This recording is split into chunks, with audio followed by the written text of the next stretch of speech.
seriamente de las emociones, por lo menos hasta hace muy poco tiempo. Entre otras cosas porque no contaba con las técnicas de resonancia magnética, por ejemplo, con las que contamos hoy día. Y sin embargo, las emociones son fundamentales para sobrevivir.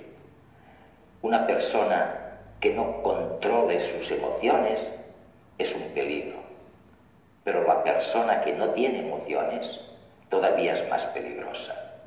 El personaje Spock en Star Trek se suponía que era muy sabio, pero que no tenía emociones. Bueno, pues la ciencia ha demostrado exactamente lo contrario. Sin emociones no hay inteligencia que valga.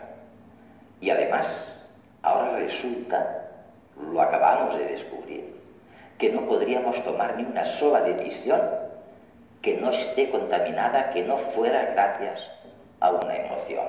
Nada de lógica y razón exclusivamente.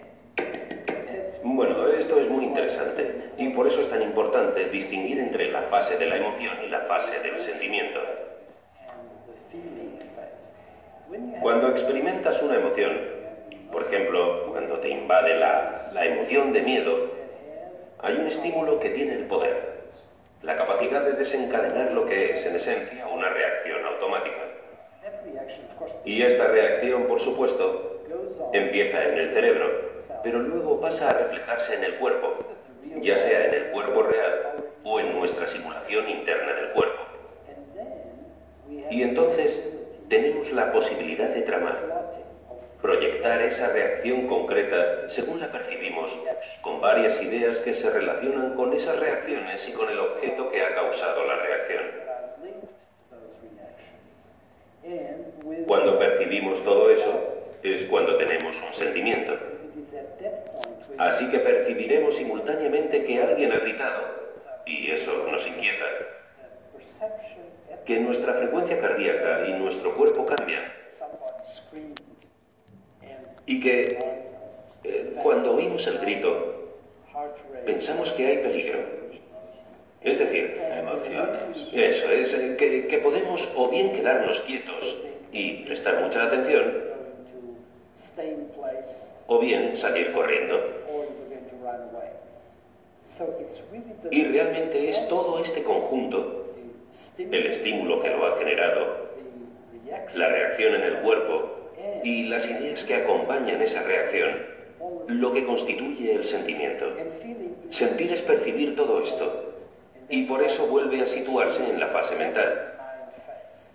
De modo que empieza en el exterior, nos modifica porque así lo determina el cerebro, altera el organismo y entonces lo percibimos. Es fascinante porque, en cierto modo, aunque afirmas que las emociones pertenecen al cuerpo y los sentimientos a la mente, de alguna manera cuando intentas explicar los sentimientos estás diciendo, bueno, cuando tu equilibrio metabólico, tu fisiología, tu química interna funciona bien, entonces surge un sentimiento. Sí, así es. De tranquilidad. De tranquilidad. Eso Sí. es, de placer. Porque percibes que tu cuerpo funciona bien. Claro. Y cuando tienes miedo o estás enfadado, perturbas la fisiología normal. Creas conflicto. Creas falta de armonía. Y es entonces, cuando esto pasa, cuando percibes que hay algo que no va bien y que ya no funciona.